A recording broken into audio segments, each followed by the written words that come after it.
Hörmətli izləyicilər, kanala abunə olub like etməyi unutmayın. Günün xəbərləri təqdim edir.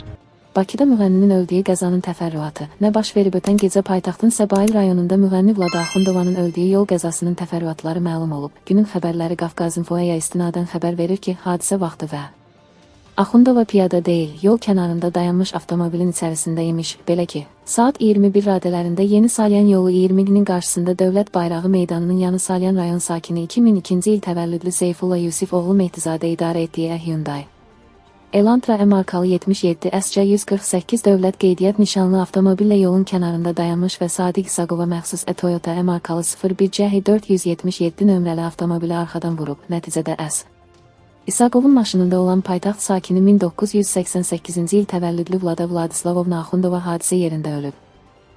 Mehtizadənin sərnişini olan 1997-ci il təvəllüdlü Bahar Məzidova isə xəstəxanaya yerləşdirilib. Onun vəziyyəti orta ağırdır. Faktla bağlı araşdırmalar davam etdirilir.